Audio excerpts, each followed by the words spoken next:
Assalamualaikum warahmatullahi wabarakatuh. Halo Sobat Setiap Fakta Kehidupan. Tidak lupa kami sampaikan salam sehat, salam sejahtera, semoga tercurah segala bentuk kebaikan dan juga kita semua dalam lindungannya. Seperti biasa, kita akan berbagi kisah dari yang unik, menarik, sampai bikin nangis. Mari kita simak kisahnya.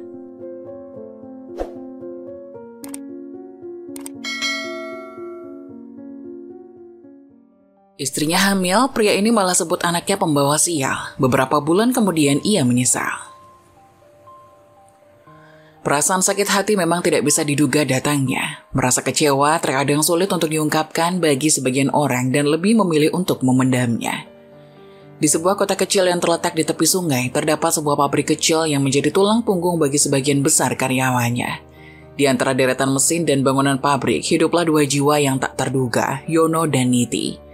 Yono adalah seorang pria yang gigih dan tangguh, memiliki mata yang bersinar meski terluka oleh kehidupan. Ia bekerja di bagian produksi pabrik, berusaha mencari nafkah untuk keluarganya yang terdiri dari ibunya yang sudah tua dan adik perempuannya yang masih kecil. Sementara itu, Niti adalah seorang wanita yang cantik dan semangat. Ia bekerja di bagian administrasi pabrik yang sama dengan Yono, mengatur berbagai dokumen dan jadwal produksi. Meskipun hidupnya tidak selalu mudah, Niti selalu tampil dengan senyuman yang membuatnya menjadi pusat keceriaan di antara rekan-rekannya. Kedua, Yono dan Niti memiliki latar belakang keluarga yang sederhana.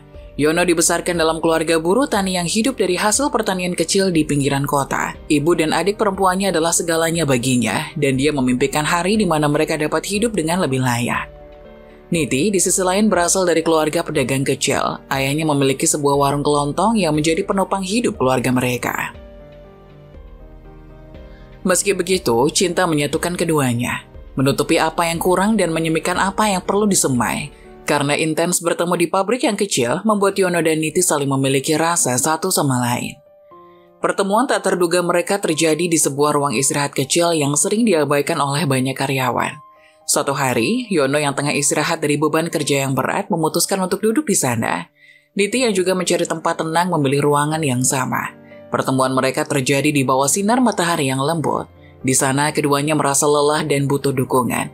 Obrolan ringan pun dimulai, berawal dari saling curhat masalah pekerjaan. Keduanya menjadi akrab dan mulai sering merencanakan untuk jalan. Tanpa disadari, benih-benih cinta mulai tumbuh di antara mereka. Seiring berjalannya waktu, Yono dan Niti mulai merasakan getaran yang lebih dalam di antara mereka. Setiap tatapan, setiap senyuman, dan setiap kehadiran satu sama lain memberikan kehangatan yang tak tergantikan. Cinta tumbuh di pabrik kecil itu, di tempat yang mungkin tak pernah terpikirkan oleh banyak orang. Namun tak seperti kisah cinta yang sering dijumpai, Yono dan Niti harus menghadapi berbagai tantangan. Beban hidup yang berat, tekanan pekerjaan, dan berbagai rintangan lainnya mencoba menguji hubungan mereka. Namun kekuatan cinta dan dukungan satu sama lain membuat mereka bertahan. Bersama-sama, Yono dan Niti belajar bahwa cinta sejati tidak mengenal status sosial atau latar belakang. Mereka merangkul perbedaan mereka dan bersatu dalam tekad untuk menciptakan masa depan yang lebih baik. Pabrik kecil tempat mereka bekerja menjadi saksi bisu kisah cinta yang tumbuh di antara mesin dan suara gemuruh produksi. Setiap pagi, Yono dengan senyum lebar akan menjemput Niti di depan rumahnya menggunakan motor butut yang setia menemani setiap perjalanan mereka. Motor butut itu mungkin sudah tua, namun dia menjadi saksi bisu kisah cinta yang tumbuh di antara Yono dan Niti. Dengan rambutnya yang diterpa angin pagi dan senyuman di wajahnya, Yono datang dengan penuh semangat. Niti yang sudah menanti dengan tas kerjanya di tangan selalu menyambut Yono dengan senyuman yang sama ceria. Mereka bersama-sama melintasi jalan-jalan kecil menuju pabrik dengan motor butut mereka yang menjadi sarana perjalanan setiap hari. Walaupun motor butut itu kerap kali mogok di tengah perjalanan atau kecepatannya melambat, Yono dan Niti tidak pernah kehilangan semangat. Mereka saling tertawa saat mengatasi setiap rintangan dan berusaha memperbaiki motor butut mereka dengan alat seadanya. Bagi mereka, setiap momen bersama adalah berharga, meski diiringi dengan suara gemuruh mesin tua. Di perjalanan tersebut, mereka berdua seringkali berbicara tentang impian dan harapan mereka. Yono bercerita tentang keinginannya untuk memberikan keluarganya kehidupan yang lebih baik. Sementara Niti bercerita tentang mimpi-mimpinya. Pada sore hari, setelah berbagi suka dan duka di tempat kerja, Yono dan Niti kembali pulang bersama. Di tengah perjalanan, mereka seringkali singgah di warung kopi kecil untuk bersantai sejenak. Mereka duduk di meja sederhana, berbagi cerita, mengeluh, dan mengadu soal apa yang mereka kerjakan hari itu sambil menikmati secangkir kopi hangat. Meski hidup di tengah keterbatasan, Yono dan Niti menemukan kebahagiaan dalam setiap momen sederhana bersama. Mereka belajar bahwa cinta sejati tidak selalu harus dihiasi dengan kemewahan, melainkan tumbuh di tengah kesederhanaan dan kebersamaan. Suatu hari, Yono merasa bahwa saatnya tiba untuk mengambil langkah lebih serius dalam hubungannya dengan Niti. Dengan hati yang penuh tekad, dia memutuskan untuk melamar Niti. Yono merencanakan semuanya dengan matang, bahkan meminta restu dari orang tua Niti sebagai tanda penghargaan terhadap nilai-nilai keluarga. Hari itu Yono tiba di rumah orang tua Niti dengan hati yang berdebar-debar. Rumah yang sederhana dengan atap genteng dan taman kecil di depannya menyambut kedatangannya. Yono berjalan dengan penuh rasa hormat menuju pintu depan, mengetuk pelan dan menunggu dengan degupan jantung yang cepat. Orang tua Niti yang ramah dan hangat menyambut Yono dengan senyum. Mereka tahu Yono sebagai pria yang bekerja keras dan tulus. Setelah beberapa percakapan hangat, Yono merasa sangat tepat untuk mengungkapkan niatnya. "Bapak, Ibu," ucap Yono dengan lembut. "Saya datang untuk berkata bahwa saya sangat mencintai Niti. Kami telah bersama-sama melewati banyak suka dan duka, dan saya ingin melanjutkan perjalanan hidup ini bersamanya." Orang tua Niti saling pandang sejenak dan kemudian senyum lebar terukir di wajah mereka. Ibu Niti dengan tatapan penuh cinta berkata, "Yono, kami tahu kamu adalah pria baik. Kami melihat bagaimana kamu berdua saling mendukung dan berjuang bersama. Kami merasa bahagia melihat kalian berdua bersama." Yono dengan hati yang penuh syukur menyimpulkan, "Saya ingin meminta restu Anda untuk melamar Niti dan menjadikannya pasangan hidup saya. Saya ingin memberikan yang terbaik bagi dirinya dan keluarga kami." Orang tua Niti melihat satu sama lain sejenak dan kemudian tersenyum setuju. "Kamu punya restu kami, Yono. Kami yakin bahwa kalian berdua akan membentuk keluarga yang bahagia dan penuh cinta. Kami mendukung hubungan kalian sepenuh hati." Mendengar kata-kata itu, Yono merasa lega dan bahagia. Dia merasa seperti mendapatkan berkah besar dari langit. Setelah memberikan salam hormat kepada orang tua Niti, Yono tidak sabar untuk berbagi kabar bahagia ini dengan Niti. Beberapa bulan sudah lamaran yang penuh makna itu terjadi. Hari bahagia tiba. Niti dan Yono menikah di sebuah acara pernikahan sederhana di gereja kecil di kota mereka. Meskipun sederhana, pernikahan mereka penuh dengan kehangatan dan cinta. Niti mengenakan gaun putih sederhana yang membuatnya terlihat seperti seorang putri. Yono dengan jas hitamnya dan senyum bahagianya tampak gagah di samping Niti. Keduanya saling berjanji setia satu sama lain di hadapan keluarga dan teman-teman yang hadir. Pabrik kecil tempat mereka bekerja memberikan dukungan penuh. Teman-teman seperjuangan mereka hadir di acara pernikahan, mengenakan pakaian terbaik mereka dan membawa hadiah-hadiah kecil sebagai tanda kebahagiaan mereka untuk pasangan baru ini. Suara tawa dan keceriaan memenuhi udara, menciptakan suasana yang penuh semangat. Acara resepsi diadakan di halaman belakang rumah Yono, di bawah tenda sederhana yang dihiasi dengan penuh cinta. Meja-meja makanan disusun dengan hidangan lezat dari dapur rumah. Orang tua Niti dan Yono dengan bangga menyambut tamu-tamu mereka dengan senyuman hangat. Di tengah acara, teman-teman dari pabrik membuat kejutan istimewa untuk Yono dan Niti. Mereka mempersiapkan pertunjukan singkat yang menggambarkan kisah cinta pasangan ini. Suasana haru campur bahagia terasa di sekeliling, dan banyak yang tidak bisa menahan tangis haru. Pada saat yang paling dinanti-nanti, Yono dan Niti berdansa di tengah-tengah lapangan, dikelilingi oleh teman-teman dan keluarga mereka. Mereka saling memandang dengan mata penuh cinta, mengingat perjalanan panjang yang telah mereka lalui bersama. Lagu-lagu indah mengalun di udara, menciptakan kenangan yang tak terlupakan. Pernikahan Yono dan Niti bukan hanya perayaan cinta yang mereka berdua, tetapi juga perayaan solidaritas dan dukungan dari komunitas pabrik yang menjadi bagian penting dari hidup mereka. Mereka belajar bahwa cinta sejati tidak hanya tentang pasangan yang saling mencintai, tetapi juga tentang keluarga yang mendukung dan teman-teman yang turut berbahagia dalam kebahagiaan mereka. Saat malam menjelang, Yono dan Niti melewatkan malam pertama mereka sebagai pasangan suami istri di rumah kecil mereka yang sederhana. Meskipun mungkin tidak mewah, tapi tempat itu penuh dengan cinta dan harapan untuk masa depan yang indah bersama. Dalam kehidupan pernikahan mereka yang sederhana, Yono dan Niti menemukan kebahagiaan sejati. Mereka belajar untuk bersyukur atas setiap momen kecil yang mereka miliki bersama dan menghargai kebahagiaan dalam kesederhanaan hidup mereka. Setiap pagi, Yono masih menjemput Niti untuk pergi ke pabrik dengan motor butut mereka yang telah menjadi saksi bisu perjalanan cinta mereka.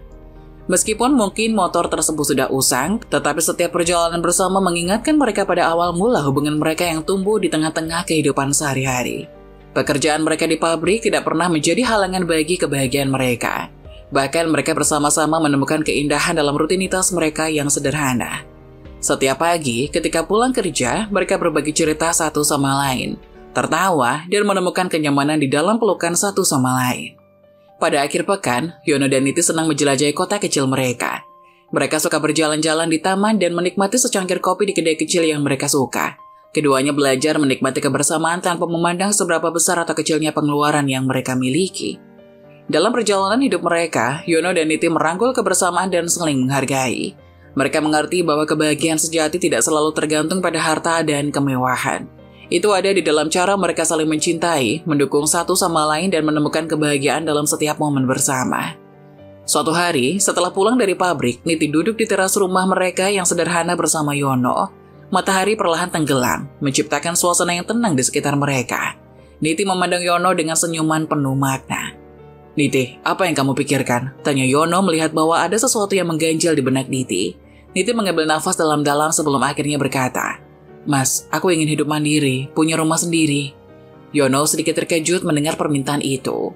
Mereka selama ini hidup di rumah kecil milik keluarga Yono dan meskipun sederhana itu selalu memberikan kenyamanan bagi mereka. "Kenapa sayang? Apakah ada yang tidak baik dengan rumah ini?" tanya Yono dengan cemas. Niti tersenyum lembut. "Bukan begitu mas, tapi seperti pasangan suami istri lainnya. Mereka semua sudah memiliki rumah walaupun ngontrak. Aku dan kamu sama-sama kerja kan? Aku pikir gak masalah jika kita ngontrak rumah yang dekat dengan pabrik." Yono merenung sejenak, mencoba memahami perasaan Niti. Mereka berdua memang bekerja di pabrik yang sama, tapi untuk memiliki rumah baru Yono masih belum bisa mengatur keuangannya. Ditambah, ia dan Niti harus menghidupi keluarganya juga. "Sayang, kamu tahu, ini bukan karena aku tidak ingin hidup mandiri bersama-sama. Aku hanya khawatir kita mungkin tidak mampu," kata Yono dengan jujur. Niti menggenggam tangan Yono. "Kita bisa mas, kita bisa ngontrak rumah yang sesuai dengan kemampuan kita. Ini tentang membangun masa depan kita bersama, merencanakan hidup kita sendiri." Melihat tekad dan keyakinan di mata Niti, Yono merasa hangat di hatinya. Dia tahu bahwa meskipun perubahan mungkin menakutkan, itu juga langkah menuju pertumbuhan dan kemandirian. "Baiklah sayang, jika itu yang kamu inginkan, kita bisa coba," kata Yono akhirnya dengan senyum. "Kita bisa mencari rumah yang cocok untuk kita berdua." Mereka berdua tersenyum satu sama lain, merencanakan langkah berikutnya dalam perjalanan hidup mereka. Setelah mencari dan mempertimbangkan berbagai opsi, Yono dan Niti akhirnya menemukan sebuah kos yang cocok untuk mereka berdua. Kos tersebut terletak di dekat pabrik tempat mereka bekerja, sehingga memudahkan mereka untuk pergi dan pulang tanpa harus menghadapi perjalanan yang jauh. Mereka mengunjungi kos tersebut bersama-sama. Meskipun sederhana, kos itu memberikan nuansa hangat. Kamar tidur yang cukup luas untuk kebutuhan mereka, dapur bersama yang dilengkapi dengan peralatan dasar, dan kamar mandi yang bersih. Yono dan Niti merasa bahwa kos itu bisa menjadi tempat yang nyaman untuk memulai kehidupan mandiri mereka. Pemilik kos, seorang ibu rumah tangga yang ramah, menyambut mereka dengan senyuman. "Ini adalah kos yang nyaman dan aman. Kalian akan merasa seperti di rumah sendiri di sini," kata pemilik kos itu. Yono dan Niti sepakat untuk menyewa kos tersebut. Biaya bulanan sebesar Rp600.000 mungkin terasa sedikit mahal, tapi mereka yakin bahwa itu adalah investasi untuk kebahagiaan dan kemandirian mereka. Dengan sukarela, mereka membayar uang sewa pertama mereka dan mulai mengatur barang-barang mereka di kos tersebut. Pekerjaan di pabrik tetap menjadi prioritas utama, tetapi kini mereka memiliki tempat yang mereka sebut rumah untuk pulang setiap hari. Dalam kos kecil itu, Yono dan Niti membangun suasana yang penuh cinta dan hangat, membuat setiap momen bersama berharga. Suatu malam, Yono dan Niti duduk bersama di meja makan sederhana di kosan mereka. Lampu kecil di atas meja menyinari ruangan, menciptakan atmosfer yang tenang untuk pembahasan serius mereka. Mereka membuka buku catatan pengeluaran dan pemasukan, bersiap untuk merencanakan keuangan mereka. Mereka mulai mencatat pengeluaran rutin mereka, seperti sewa kos sebesar Rp600.000, biaya listrik dan air, serta kebutuhan rumah tangga seperti makanan, sabun, dan perlengkapan sehari-hari lainnya.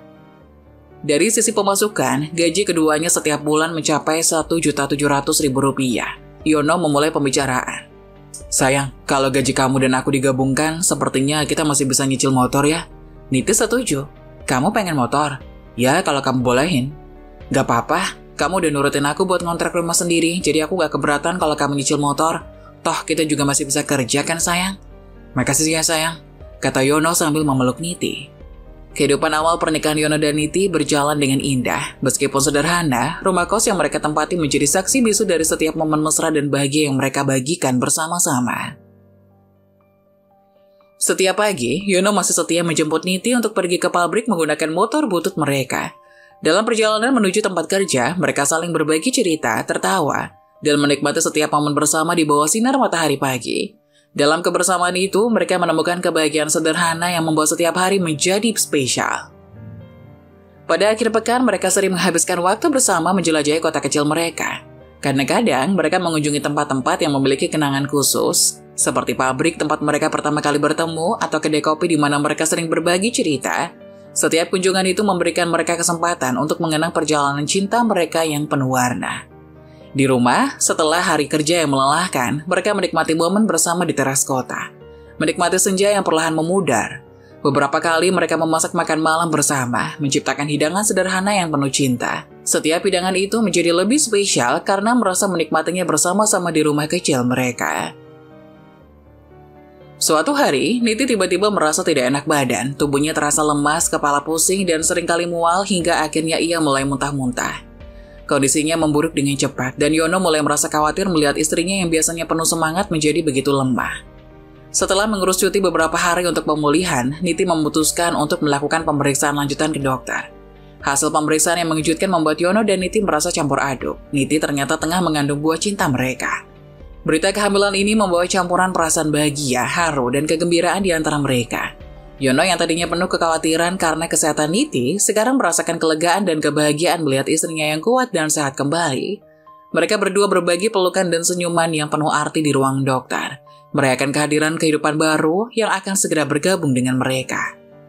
Yono yang tadinya bersuka cita dengan berita kehamilan, mulai merasa cemas dan takut. Muncullah rasa takut dan ketidakpastian mengenai peran ayah membuatnya kesulitan menerima kenyataan. Niti, bagaimana kamu bisa hamil? Sedangkan setiap kali kita berhubungan, kita selalu menggunakan kontrasepsi. Dan kamu juga minum pil KB rutin. Hah? Apa maksud kamu? Niti, kamu harus jujur, siapa bapak dari anak itu? Yono, apa yang kamu katakan? Sudah pasti ini adalah anakmu, anak kita, buah cinta kita. Aku tidak punya hubungan apapun dengan lelaki lain dan kamu tahu itu. Setiap pagi sampai pulang kita selalu bersama. Niti merasa kecewa dan bingung, mencoba untuk memahami perasaan Yono. Pada suatu malam ketika duduk bersama di kos, suasana antar mereka terasa hening. Yono memulai percakapan dengan ekspresi yang penuh keraguan. Niti, aku tahu bahwa ini adalah berita yang seharusnya membuat kita bahagia, tapi aku merasa takut, ungkap Yono dengan hati yang berat. Niti meraih tangan Yono mencoba memberikan dukungan. Yono, aku mengerti bahwa ini adalah perubahan besar dalam hidup kita, tapi kita tidak sendirian, kita bisa melaluinya bersama-sama. Yono menggelengkan kepala. Aku tahu Niti, tapi aku merasa seperti aku belum siap untuk menjadi ayah. Aku tidak tahu apa yang harus aku lakukan, bagaimana aku bisa memberikan yang terbaik untuk keluarga kita. Niti mencoba memberikan pengertian, namun Yono masih tampak ragu. Puncak ketidakpastian terlihat di matanya. Yono mengungkapkan bahwa salah satu alasan ketidaknyamanannya terkait kehamilan Niti adalah karena situasi keuangan mereka yang masih sulit. Suatu malam setelah percakapan yang tegang, suasana di rumah kos menjadi hening. Yono duduk di sofa dengan wajah yang penuh pikiran. Niti mencoba mendekatinya, mencari cara untuk mengatasi ketegangan di antara mereka. Yono, mari kita bicara. Aku tahu ini tidak mudah, tapi kita bisa menghadapinya bersama-sama, ucap Niti dengan lembut. Apa kamu tahu apa yang ada di pikiranku? Iya, semua hanya ketakutanmu saja, Yono. Anak ini adalah pintu rezeki untuk kita, jawab Niti. Pintu rezeki? Aku tadi habis dari apotek untuk menebus obat dan vitamin kamu. Kamu tahu berapa harganya? 250.000. Belum lagi aku harus beli susu hamil. Pengeluaran akan terus membludak selama 9 bulan ke depan ini. Kamu tahu itu? Setelah anak yang kamu kandung itu lahir, pengeluaran akan lebih banyak lagi. Apa kamu tahu berapa jumlahnya? Sedangkan penghasilan kita berdua saja sulit untuk menutupi kebutuhan bulanan. Kos ini terlalu sempit untuk suara tangisan bayi, Niti. Apa kamu tidak mikir itu? Astagfirullah, Yono. Istighfar, jawab Niti sambil menangis. Sudahlah, capek ngomong sama kamu. Pungkas Yono sambil pergi meninggalkan Niti yang sedang menangis. Keesokan harinya, suasana di rumah kos terasa tegang. Niti masih kecewa dan terluka oleh respon Yono terhadap kehamilannya. Mereka duduk di meja makan dengan hening yang menciptakan jarak emosional di antara mereka. Suatu malam, ketika bulan purnama menyinari langit dan angin malam membawa kehangatan, Niti terbangun dari tidurnya dengan hasrat yang kuat akan makan bakso. Pikirannya dipenuhi oleh rasa ingin makan bakso yang gurih dan nikmat. Ia mencoba untuk tidak membangunkan Yono, tetapi keinginannya yang kuat membuatnya tak bisa lagi menahan. Niti dengan lembut membangunkan Yono. Yono, aku tiba-tiba ingin makan bakso. Bisakah kamu mencarikannya untukku? Meskipun setengah tertidur, Yono mengangguk dan berjanji akan mencarikan bakso untuk Niti. Dia mencoba mengenakan jaket dan sepatu dengan cepat tanpa memeriksa jam. Mungkin di luar masih ada penjual bakso yang buka. Namun ketika Yono mencoba mencari penjual bakso di sekitar kosan mereka, tampaknya sulit menemukan satu yang buka pada tengah malam. Setelah beberapa usaha tanpa nihil, rasa frustasi mulai terlihat di wajah Yono. Udah tutup semua, kata Yono judes. Tapi aku sangat ingin makan bakso, anak kita yang ingin, rengek Niti. Niti, ini tengah malam, hampir jam 2 malam. Kamu menggunakan alasan anak yang kamu kandung untuk menyuruhku melakukan ini dan itu. Jangan ngaco dong. Mas, ini anak kita, bukan cuma anakku aja. Anak kita ingin makan bakso. Kalau itu anak kita, dia pasti paham keadaan ayahnya seperti apa. Udah ya, aku capek dan masih ngantuk. Kalau kamu masih ingin bakso, nih kunci motornya. Silahkan cari sendiri, jawab Yono sambil berlalu. Lagi-lagi Niti dibuat tak percaya dengan apa yang didengarnya. Perlahan tapi pasti bukannya hubungan mereka tambah mesra karena kehadiran anak, tapi keadaan rumah tangganya malah berantakan. Ditambah Niti merasa campur aduk emosi dan kecewa karena ngidamnya tidak terpenuhi. Rasa frustasi dan lelah menciptakan air mata yang tak terbendung. Dia meratapi keadaan sambil mencoba menenangkan dirinya sendiri. Yono, yang merasa tertekan oleh ketidakmampuannya untuk memenuhi keinginan istrinya, merasa semakin terpuruk. Mendengar Niti menangis, Yono semakin kesal. Tanpa sepatah kata pun Yono meraih jaketnya dan meninggalkan rumah dalam keheningan. Niti terkejut oleh kepergian Yono, mencoba memanggil namanya. Yono, tunggu, kenapa kamu pergi? Namun Yono tidak menoleh dan melanjutkan langkahnya pergi dari rumah. Niti duduk sendirian di ruang tamu. Dengan hati yang hancur dan kehampaan yang mendalam, ia tidak bisa mengerti mengapa kejadian sederhana seperti keinginan untuk makan bakso malam itu bisa menjadi pemicu kejadian yang membuat suaminya meninggalkan rumah. Malam itu, rumah kos terasa sunyi dan hampa. Niti mencoba menghubungi Yono lewat telepon, tapi panggilannya tak dijawab. Rasa khawatir dan kecemasan melanda hatinya, dan Niti merenung tentang apa yang harus dilakukannya selanjutnya. Hingga pagi harinya tepat pukul 8 pagi, Yono kembali ke rumah, sedangkan ia melihat Niti yang tidur masih dengan pakaian semalam di kursi tamu. Niti terlihat seperti menunggu Yono kembali semalaman, tapi sayangnya rasa kesal Yono terhadap perubahan Niti belum hilang. Hingga Yono pun hanya mengganti pakaiannya, lalu pergi ke pabrik untuk bekerja meninggalkan Niti di rumah yang masih tertidur. Entah sudah sarapan atau belum. Suasana di rumah kos semakin tegang seiring dengan perkembangan kehamilan Niti. Yono yang merasa tertekan dengan beban kehidupan dan kekhawatiran finansial merasa semakin sulit menghadapi perubahan sikap Niti yang menjadi lebih manja sejak hamil. Suatu sore, setelah pulang dari kerja, Yono masuk rumah dengan wajah lelah. Niti yang duduk di sofa melihat Yono dengan senyum penuh kasih sayang. Dia merasa nyaman berbaring di sofa dan meminta Yono untuk mengambilkan air minum. Yono yang merasa lelah dan stres merespon dengan nada yang lebih tegas. Niti, aku juga lelah, bisa nggak kamu ngambil sendiri? Aku juga punya kelelahan dan masalahku sendiri tahu. Niti terkejut oleh reaksi Yono dan mencoba untuk menjelaskan. Maafkan aku Yono, aku hanya merasa lelah belakangan ini. Yono mulai merasa frustasi.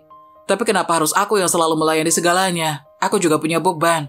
Aku nggak bisa terus-terusan memenuhi semua permintaanmu. Aku memang sudah menerima kehamilan kamu, tapi bukan berarti kamu bisa menjadi manja dan terus-terusan bergantung padaku. Kita punya tanggung jawab bersama dan aku merasa seperti aku harus mengurus semuanya sendirian. Waktu berjalan. Niti semakin mendekati masa persalinan, namun situasi rumah tangganya semakin rumit dengan berita yang tidak menyenangkan. Akhirnya, kantor tempat Niti bekerja memutuskan untuk memberhentikannya karena seringnya dia harus mengambil cuti untuk periksa hamil dan juga kondisi keuangan perusahaan yang sedang sulit. Berita pemecatan seperti itu pukulan berat bagi Niti. Saat dia diberitahu, dia merasa tercampur aduk perasaannya, dia emosi. Ia merasa cemas dan kebingungan tentang masa depan keuangannya karena sudah mendekati persalinan. Setelah berbagi kabar tersebut kepada Yono, Niti duduk di kursi panjang ruang tamu dengan mata yang berkaca-kaca. Yono, aku dipecat, ucapnya dengan suara yang bergetar. Yono terkejut dan mendekati Niti. Apa? Kenapa ini terjadi, Niti? Niti menjelaskan dengan suara tercekat. Mereka bilang aku sering izin kerja dan situasi keuangan perusahaan memburuk. Aku tidak tahu harus bagaimana, Yono. Setelah mendengar berita bahwa Niti dipecat, Yono merasa kaget dan kecewa. Ketegangan dalam rumah tangga mereka semakin memuncak. Yono tanpa dapat menahan emosinya menyalahkan Niti dengan nada penuh amarah. Kenapa kamu juga harus sering izin kerja, Niti? Ini sebagian kesalahanmu sendiri, seru Yono dengan nada tinggi. Niti yang sudah dalam keadaan rentan dan penuh tekanan mencoba menjelaskan. Yono, Aku perlu menjaga kesehatan bayi dan diriku sendiri. Aku tidak sengaja membuat situasi ini. Yono makin marah. Tapi ini akibat dari seringnya kamu bolos kerja. Kamu pikir aku bisa menanggung semuanya sendirian? Kita butuh uang. Terutama sekarang, Niti. Pertengkaran tersebut meninggalkan suasana rumah tangga makin terpuruk. Niti merasa semakin terpuruk dan terisolasi. Yono meskipun marah juga merasa bersalah karena menyakiti perasaan istrinya di saat-saat yang seharusnya penuh kebahagiaan. Hingga akhir puncak emosi, Yono kelepasan mengatakan bahwa anak yang dikandung Niti adalah anak pembawa sial. Pernyataan yang keluar dari mulut Yono begitu tajam dan menusuk hati. Niti terdiam, tidak percaya dengan apa yang baru saja didengarnya. Wajah penuh dengan kekecewaan, sedih, dan kehancuran. Yono setelah melepaskan amarahnya, menyadari kesalahannya. Tetapi, kerusakan telah terjadi. Yono, apa yang kamu katakan? Niti bertanya dengan suara bergetar, mencoba menahan tangisnya. Yono mencoba untuk minta maaf. Niti, aku tidak tahu kenapa aku bisa mengatakan hal itu. Aku marah dan tidak berpikir dengan jernih. Maafkan aku.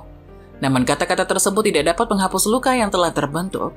Niti merasa terhina, merasa bahwa pernyataan tersebut menunjukkan ketidakpercayaan dan ketidaksetujuan terhadap hadirnya anak yang dikandungnya. Bagi seorang ibu yang sedang hamil, perasaan seperti itu sangatlah pedih. Tangis Niti akhirnya pecah. Yono, bagaimana kamu bisa mengatakan hal seperti itu? Apakah kamu benar-benar merasa anak kita adalah kutukan? Aku tidak mengerti kenapa kamu begitu kejam. Sakit hati dan terluka oleh kata-kata yang menyakitkan dari Yono, Niti merasa bahwa pulang ke rumah orang tuanya adalah pilihan terbaik. Dia ingin mencari dukungan dan kenyamanan dari lingkungan yang lebih akrab. Dalam hatinya yang terluka, Niti mengumpulkan keberanian untuk memberitahu Yono tentang keputusannya. Beberapa hari setelah pertengkaran itu, Niti menyampaikan keputusannya dengan suara yang serius. Yono, aku butuh waktu untuk merenung dan menyembuhkan diri. Aku memutuskan untuk sementara pulang ke rumah orang tuaku. Yono yang merasa bersalah dan menyesal atas perkataannya mencoba meminta maaf. Niti, aku sangat menyesal atas apa yang terjadi. Aku tidak bermaksud menyakiti perasaanmu. Tolong beri aku kesempatan untuk memperbaiki kesalahanku. Tapi kesakitan Niti sudah tak bisa ia tahan lagi. Selama ini ia masih sabar diperlakukan kasar oleh suaminya, tapi ketika anak yang dikandungnya dicap sebagai anak pembawa sial, Niti sudah tidak bisa menerima semuanya. Rasa cinta Niti lenyap begitu saja. Telinganya tertutup seakan enggan mendengar lagi kata demi kata yang keluar dari mulut orang yang telah mengutuk anaknya itu. Setibanya di rumah orang tuanya, Niti merasa sangat terluka dan memutuskan untuk berbicara dengan kedua orang tuanya. Dengan hati yang berat, Niti bercerita tentang pertengkaran yang terjadi antara dia dan Yono, serta pernyataan yang menyakitkan yang dilontarkan Yono. Mendengar cerita lengkap dari Niti, Ibu Niti merasa semakin khawatir dan prihatin terhadap kondisi anaknya. Ia sangat menyesal perilaku Yono dan merasa bahwa langkah pertama yang perlu diambil adalah menjauhkan Yono dari kehidupan Niti. Dia tidak pantas menjadi bagian hidupmu, nak. Aku tidak bisa membiarkanmu menderita seperti ini, kata Ibu Niti dengan suara yang penuh keputusasaan. Niti yang sudah trauma dengan kejadian-kejadian sebelumnya mendengar permintaan ibunya dan merasa bahwa itu mungkin adalah langkah yang terbaik. Ketakutannya akan melahirkan kembali situasi yang menyakitkan membuatnya setuju dengan keputusan ibunya. Bapak Niti menampakkan raut kekecewaan terhadap sikap menantunya itu. Aku kecewa mendengar Yono berperilaku seperti itu. Itu tidak bisa diterima. Sementara itu, di rumah kos mereka, Yono merasa sendirian dan penuh penyesalan. Dia menyadari kesalahannya dan merenungkan betapa pentingnya Niti dan anak mereka. Dalam hatinya, dia berjanji untuk berubah dan membuktikan bahwa dia bisa menjadi suami dan ayah yang lebih baik. Hingga beberapa hari kemudian, Yono bertekad untuk datang ke rumah orang tua Niti dengan harapan semua akan kembali seperti semula. Tapi sayang, saat sampai di rumah mertuanya, rupanya Niti enggan bertemu. Ibu Niti kemudian menghampiri Yono yang datang untuk minta maaf. Yono, aku rasa ini adalah yang terbaik untuk Niti. Kamu harus menjauhinya dan memberinya ruang untuk menyembuhkan luka. Kita perlu memastikan keamanan dan kebahagiaannya. Yono yang juga merasa menyesal dan sedih mengangguk dan berkata, Aku mengerti, aku akan memberi Niti ruang dan waktu yang dia butuhkan. Aku benar-benar menyesal atas semua yang terjadi, Bu. Namun keputusan untuk menjauhkan diri dari Yono membuat Niti semakin trauma. Setiap kali dia melihat wajah atau mendengar suara Yono, kenangan tentang pertengkaran dan pertanyaan yang menyakitkan itu kembali datang. Niti mulai merasa takut dan terisolasi, bahkan dari orang-orang yang mencintainya. Niti menjalani kehamilannya dengan campuran perasaan antara kegembiraan dan kesedihan. Meski rasa cinta terhadap bayinya tumbuh setiap hari, kenangan akan pertengkaran dengan Yono dan perasaan ditinggalkan membuatnya seringkali merasa kesepian dan terluka. Setiap kunjungan ke dokter dan setiap persiapan untuk kelahiran bayinya terasa tidak lengkap tanpa kehadiran Yono. Niti meratapi resikonya. Terkadang menangis sendirian di malam hari sambil mengelus perutnya yang semakin membesar. Keluarga dan teman-temannya mencoba memberikan dukungan sebanyak mungkin, tapi kehadiran Yono yang semestinya menjadi pendamping dalam momen-momen penting seperti ini terasa begitu sangat kurang. Niti memutuskan untuk tetap menjalani kehamilannya tanpa Yono di sisinya, mencoba sekuat tenaga untuk tetap kuat demi dirinya sendiri dan kesehatan bayinya. Meskipun Niti berusaha keras untuk tidak memikirkan Yono, saat-saat ketika ia merasa gerakan bayinya atau melihat perlengkapan bayi, membuatnya teringat akan apa yang seharusnya menjadi pengalaman yang indah bersama Yono. Trauma dan kekecewaan terus menghantui, dan meskipun ada kebahagiaan yang dihasilkan dari kehamilannya, luka emosionalnya masih membekas. Pada saat akhirnya tiba saat kelahiran, Niti merasakan campuran emosi. Kegembiraan melihat wajah bayinya yang baru lahir bersanding dengan rasa hampa karena tidak ada Yono yang menyambut kelahiran buah hati mereka. Meskipun seorang ibu tunggal yang kuat, Niti masih merindukan kehadiran dan dukungan Yono di momen-momen berharga ini. Setelah melahirkan, Niti harus meredam keinginannya untuk meminta Yono datang. Dalam kebingungan dan kehilangan, Niti harus menghadapi kenyataan bahwa ia akan menjadi ibu tunggal dan harus berjuang untuk membawa kebahagiaan ke dalam kehidupan anaknya, meskipun kehadiran Yono tidak lagi ada di sana. Waktu berlalu, Yono terus hidup dengan penyesalan dan kekosongan dalam hatinya. Melihat Niti menjalani kehamilan dan melahirkan bayi mereka dari kejauhan, dia merasa semakin hancur dan menyesal atas semua yang telah terjadi. Meskipun telah mencoba untuk memperbaiki kesalahannya, Yono menyadari bahwa dia kehilangan kesempatan untuk terlibat dalam momen-momen berharga tersebut. Yono hanya memandang Niti dan bayi mereka dari kejauhan. Terkadang dia melihat melalui jendela atau dari kejauhan tempat umum, meratapi kehilangan yang dia ciptakan. Rasa menyesal dan kerinduan terhadap Niti dan anak-anak mereka semakin membebani hatinya setiap hari. Di suatu malam, Yono duduk sendirian di tempat yang pernah mereka datangi bersama. Dia memandang bintang-bintang dengan pikiran yang kacau, berharap ada cara untuk memperbaiki segalanya. Yono menyadari bahwa dia telah kehilangan wanita yang dicintainya dan momen-momen penting dalam kehidupan mereka bersama. Yono merendung, apa yang telah kulakukan? Mengapa aku bisa melewatkan saat-saat penting seperti ini? Bagaimana aku bisa merusak segalanya? Namun memandang dari kejauhan tidak cukup, Yono merasa bahwa dia harus melakukan sesuatu untuk meredakan penyesalannya. Dengan langkah yang berat, dia memutuskan untuk mencoba mendekat dan menawarkan permintaan maaf yang tulus. Tapi dia juga sadar bahwa tindakannya telah menciptakan luka yang dalam, dan mungkin Niti tidak akan dengan mudah menerimanya kembali. Yono berjalan menuju rumah keluarga Niti dengan hati yang gemetar, tidak tahu apa yang akan dihadapinya. Apakah Niti akan bersedia mendengarkan penjelasannya? Apakah ada harapan untuk memulihkan hubungan yang retak? Ini adalah langkah pertama yang diambil Yono menuju perbaikan, walau dia tahu bahwa proses memulihkan kepercayaan dan hubungan mereka tidak akan mudah.